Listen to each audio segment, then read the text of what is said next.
And I'm going to just talk you through what looks like quite a complicated diagram, but which is really intended to make it quite simple, to talk about all of the things that's necessary in an enterprise to orient your experience towards customers and employees.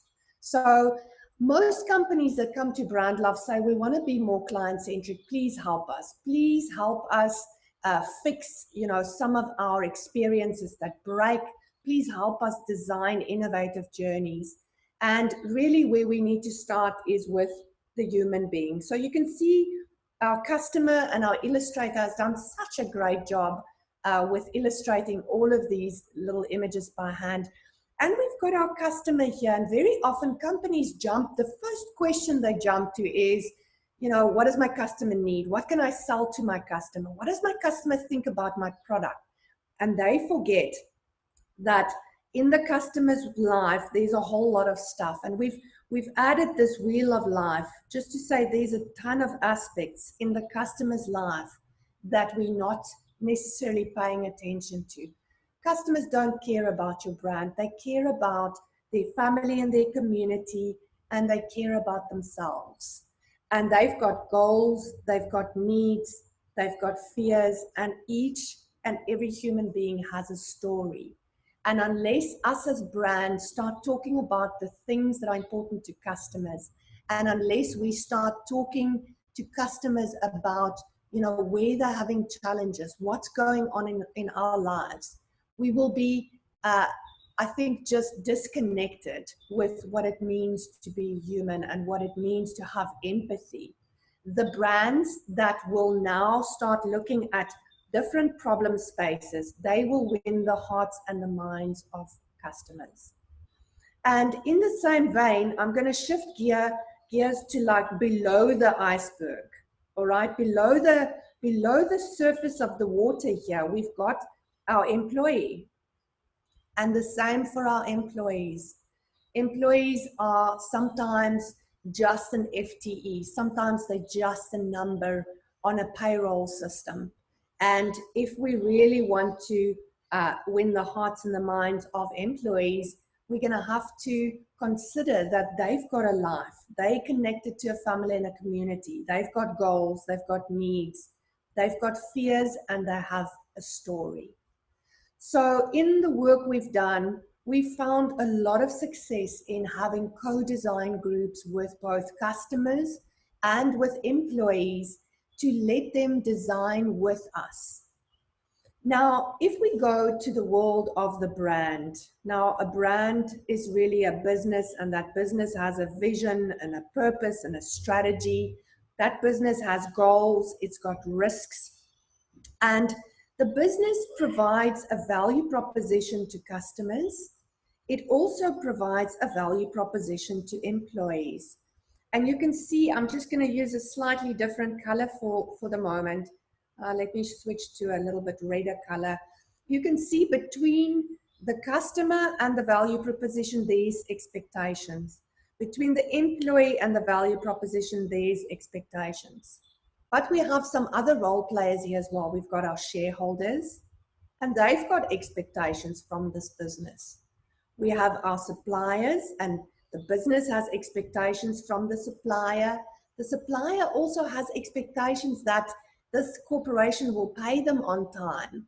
This corporation will engage with them on an ongoing basis. And then if we look at the world of the employee a little bit closer, an employee never functions in isolation. They are part of a team, and that team might be a healthy, happy team, or it might be a challenged team, or at the moment, it might be a distributed team where people don't necessarily see each other. They don't connect in the ways they've connected before. And then, tongue in cheek, we drew the leader as the king here. And that leader, there's different expectations between the leader and the team. And we had a session this morning, a Brand Warriors session, and one of the leaders in this group just happened to be the CEO. He said to the whole group, it's really lonely where I am in terms of the decisions I have to take. And we could hear that this leader was having a hard time. Sometimes the decisions are quite heavy, and sometimes it's really lonely here at the top. And I think now is the ideal opportunity for teams to redesign the way they interact, to redesign their experience that they're giving each other and the experience that they're having from each other. And as you can see, we've identified a whole lot of stakeholders and a whole lot of elements here that impact the experience that employees and customers are having inside an organization. Johan, we've got some background noise coming through here. If you can just quickly help me with that. This is the joy of having children and dogs and all kinds of things running around the house while we're having a session. All right, and that's just life at the moment. So I want to, for a moment, just focus on what's happening here inside the organization. Very often, this is where experience delivery, whether it's implementing new employee experiences or new customer experiences, this is where it kind of starts breaking, because we've got an existing organization. That organization has a culture, there's structures, there's contracts, there's existing technology systems. Some of the companies we work with have been in existence for 100 years. The legacy that gets built up in 100 years, the culture that gets formed, the hierarchies, all of a sudden we have to put a lens on and relook at that afresh and say, are these things still serving us? And the identity here of the organization, and identity for me is more than just culture. Identity plays into our industries. I saw a few people from the financial services industry, highly regulated environment. I saw some people in the networking industry, in mobile industry. There's a lot of regulations, and that forms part of the identity of who you are. And then we've got processes, and we've got the environment. And this used to say physical environment, but now we have the virtual environment. People are dialing in from their kitchens. I've got a regular standing meeting with one of our customers, and he dials in from his kitchen. So every time we Zoom, he's sitting in his kitchen, and I keep on asking, is there any beer in your fridge? And he just keeps on laughing at me. But that's the, all of a sudden from my kitchen to his kitchen, we're having a business meeting. So the environment has changed dramatically over the last few months. And you can see all of the elements I've added here around culture. So what's the language we use? What's our practices? What's our rituals, values, and what's our stories that we tell inside the organization? So as you can see, all these layers that I've put on here, this ultimately determines how easy or how difficult it's going to be for us to start shifting experiences. And what a better time. I don't think there's ever been a better time to start challenging some of this. We have to redesign this in any case because of where we are and because what COVID has done to businesses in terms of shifting people to be a lot more flexible and shifting people to be a lot more agile. We've worked with people in the health insurance industry where, we've challenged, can call center agents be like Uber drivers? And they said, no, our systems will never work from home. And all of a sudden, just like this, within 3 weeks, they had, a full operation working from home. So this has really pushed some of the fixed limitations that we thought were in place. This has really challenged that. All right. So as I'm stepping through this diagram, I want to just refocus you on something we call brand experience essence. And experience essence is like a secret sauce. It's like your favorite hot sauce. And if I could bottle each of your brands and I put that brand into a sauce bottle, Tabasco, or I see there's a few people here from Mozambique. I've had some of your peri-peri sauce that's just unbelievable. So Gabriel, if I take that peri-peri sauce that I had with prawns and I could take that sauce and I could pour it onto every process inside an organization, I would distinctly know that that's Mozambican peri-peri sauce. So we want to do that with our brands, and You know, there's many companies that say, this is my internal brand promise and this is my external brand promise. But you know, the companies that do it really, really well, they've got one brand promise. They've got one experience essence that is like the crystallized or the reduced essence that you get when you take lavender leaves and you boil it until it becomes oil.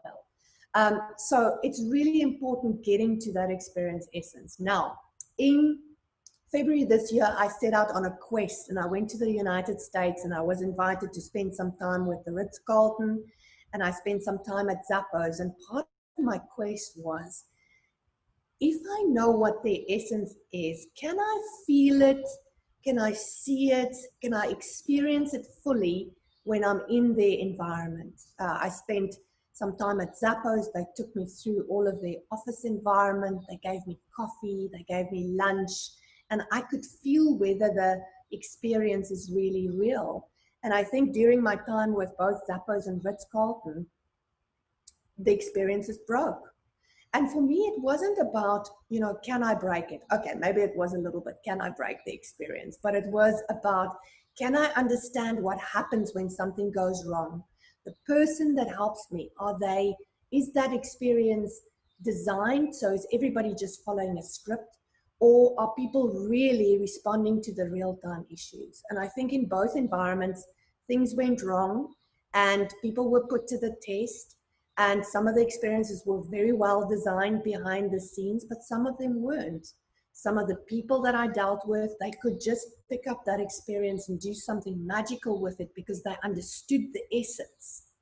And then in some places where that person picked it up, they didn't quite want to take full accountability. So I think one of the things that I say to companies is, the one guarantee I can give you today is your experiences will break.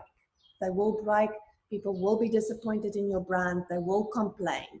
It's much more about how well designed is your experience for when it breaks, because sometimes you can actually create a lot more loyalty when an experience breaks.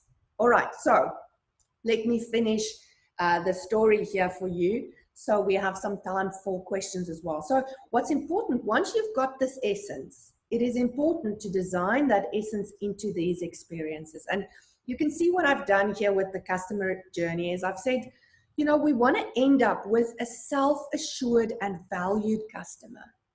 So experience is not about how the customer feels about your brand. Experience is how the customer feels about themselves in an interaction with your brand. So you want them to feel great about themselves. You want them to feel like they made the right decision to choose your brand over many other brands that they had an option to choose. And you want them to feel like you value them, like they're not just a number in your books. So very quickly, the way this journey flows, and obviously I try to make it really generic across industries. So there's a catalyst that gets the customer into your world. Then they've got a need. Then they scout for different products that can fulfill that need. They compare, they decide, and when they're comparing you with people in your category, but also very important for you to realize here, they're not just comparing you with people in their category, they're comparing you with their most loved brands. So if it's really easy to buy something on iTunes, and all of a sudden now I have to buy something, I might have to buy a book online from an online store or a store that went online recently, and it's a mission, I'm not comparing them to just another bookstore. I'm comparing them with the things I use every day. You know, if we look at games, Candy Crush, you know, if your online shopping experience, if your online service experience cannot be compared with Candy Crush, then you need to really look at the design of your journeys. You need to make it easy for people. All right, then I decide, I buy, I use, and this is the biggie. This is where it often goes wrong. You know, I can be using a product for years, and the one moment I have an issue and I have to wait 2 days, or I get into a call center queue of 200 people, you know, then the experience breaks. So people do not phone you when things go right. People phone you when things go wrong. And I have seen just in the last few weeks, The call centers that I've spoken to online, and I want to give a special shout out. Woolworths, I see Brenda's on the call here. Your people have been phenomenal. I had a long conversation with the one guy and he said, no, they got special training. They were trying to understand that during COVID, if you've lapsed on a credit card payment, it's not because you slack. It's because you might be having real problems. And the empathy and the care I got from that call was just phenomenal. Now, as someone who's been in this job for a really long time, designing journeys, I could immediately see something's going on here. These people were given a journey, they were trained. So well done in preparing your people for having some difficult conversations during this time. All right, and what we want to do is we want to keep people in this loop. Okay, we do not want to give them an opportunity to exit or a reason to exit. We want them to choose your brand over and over again, but they will exit someday for various reasons. And when they exit, we want them to continue being an advocate of your brand. All right, the same for employees. If we quickly go through the employee journey, people will be attracted to your brand. They will then be initiated into the tribe. They'll agree on expectations. They'll inspire leadership and inspire leadership in themselves. They'll engage in learning. They'll co-create the future. They'll be appreciated. And obviously, again, it would be great to keep them inside this loyalty loop and have a self-assured and proud employees. But when they do exit, we want them to be advocates. So that gives you just a view of, usually a lot of companies focus above this line. That's where the sexy stuff sits. That's where, I can have an ROI model to say, if I invest in customer experience, I can retain customers, I can on-sell, upsell. That's where the sexy stuff sits. But companies who give attention to what's below the line will be the companies who will thrive. And what an important time now to give attention to your employee experience. So these are two sides of the coin. You cannot have a great customer experience without a great employee experience. You cannot have a great employee experience without paying attention to your customer experience. So very quickly, I'm going to talk to you just about the process, the steps. So when you embark upon a customer-centered experience transformation or employee-centered experience transformation, you need to start with number one here, and you need to enroll people, players and spectators. Very often a team would come to me and say, we've got amazing journeys, but we cannot get the organization to adopt it. We cannot get it rolled out to the organization. And I ask them, how did you create these journeys? They go, no, our team of core people, 4 people went into a room and for weeks we designed these journeys. And I go, stop right there. You could have the most amazing journeys, but you haven't engaged people. You need to enroll them, get them on board, decide who goes into the bus with you here. All right, I'll draw a little bus here, just so you can see how bad my drawings are. Okay, that's a little bus there. Then you need to discover where your current experience is for both employees and customers, but also competitors. And not only competitors, but people that you admire, brands that you admire. I say we don't need to reinvent everything. We can take what the best brands are doing and we can imitate and innovate. So we steal what the best brands are doing, we innovate over and above that, and that gives us something new. That's how you create new innovation, is by taking something that exists and morphing it and personalizing it to your brand. Then step number 3 there is distill. And that really goes back to this essence. You need to distill who you are and why you exist. And once you've bottled that into this nice peri-peri secret sauce, then you can move on to reimagining it and discovering novel ways of winning the hearts and the minds of both customers and employees. And that's where you design these journeys. And journey design, very often people say to me they've done journey design, and I look at it and it's a process map. It's very, very different designing an experience. Obviously, a process enables the experience and technology enables that experience, but a journey design done from an emotive perspective gives you something that people cannot replicate or steal from you. And once you've started with that, you keep on innovating. Journey design isn't something you do once off. It needs to start being part of the fiber of your organization and just something you do. All right, and then step number 5 there, and then I'm going to open for questions.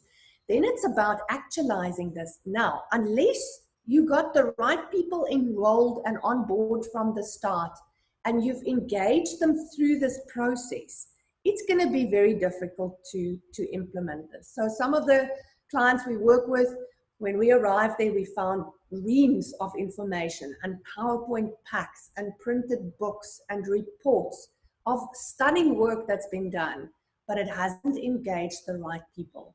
One of the most powerful things that you can do is design journeys with your customers. So I facilitated many, many sessions. And you know who the customers are that I invite to these sessions, the angry ones. You want the angry ones. You know why you want the angry ones? Because they have fixed your problems for you. An angry, pissed off customer will tell you, you've done this. And you know what? If I was in your shoes, I would do A, B, and C. Because it's impossible for the human mind to not solve the problem. We cannot keep our hands off things. We want to fix stuff.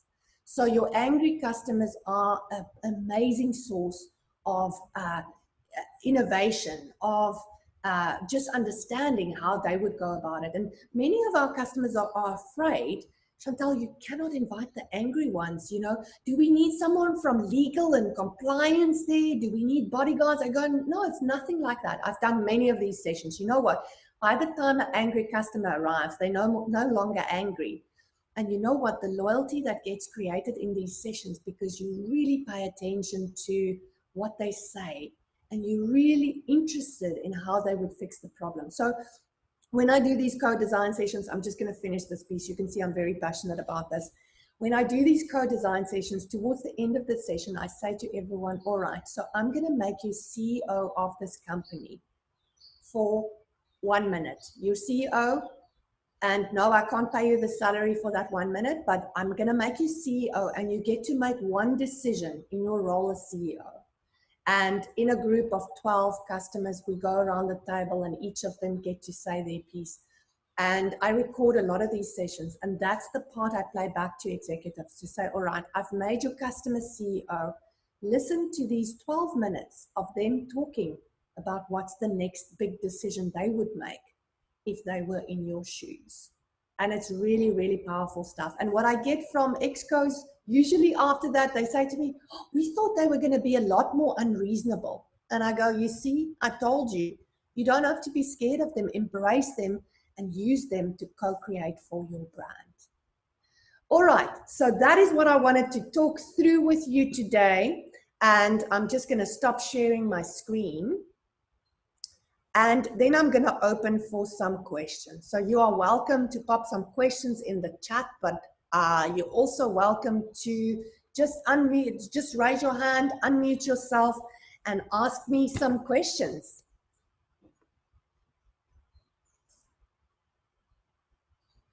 Come on, Gabriel, you must have a question.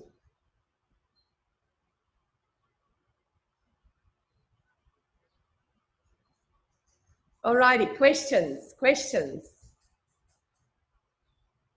And yes, I will send you a copy of this picture.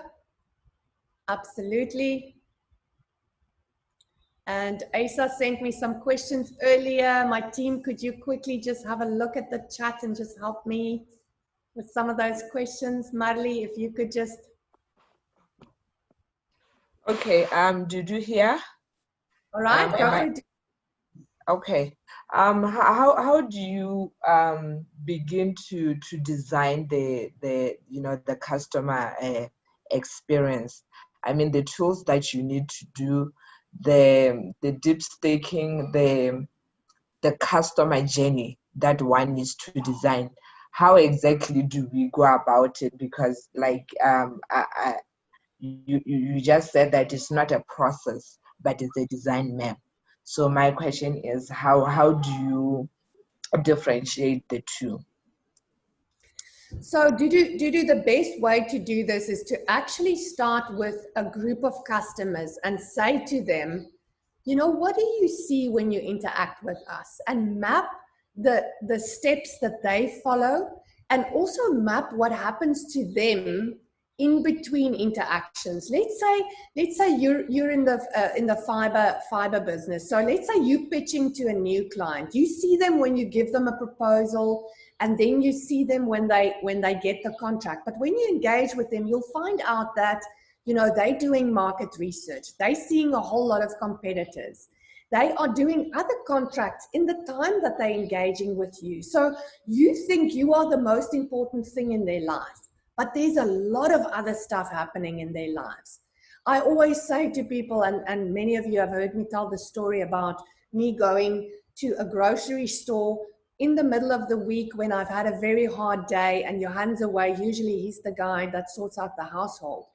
What impacts my entry into that grocery store and how I feel in the grocery store is not just whether there's milk and bread on the shelves where I expect them to be. It's my 3 children that's embarrassing me in front of the other mothers. It's the gym mom that's wearing her gym pants that's a ton skinnier than what I am.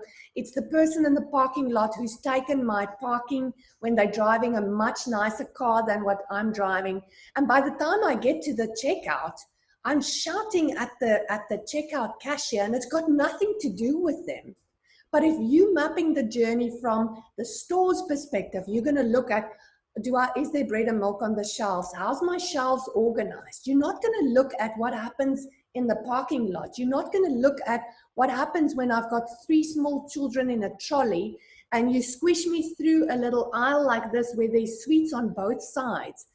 I cannot be a good mother when you put so many sweets on the checkout aisle. I cannot be one. I've got to shout. I've got to lose my shit. And from the store's perspective, yes, they're trying to sell me more sweets, but they're making me a bad mother. I don't want to be a bad mother. All right, so that gives you just a sense of the views we take. Very often when we look at it from our perspective, we map the processes that we have, and we really need to map it from the customer's perspective, what they see and what's going on in their lives. Marley, do you want to just tell me ASA's questions? I can't see ASA's, but I've got Vilma's here, and she's asking what the best way is to interact with the invisible customer if they don't have direct access to their customers. So in their instance, it's a software company, so they design, but they don't speak to the people who's using the software.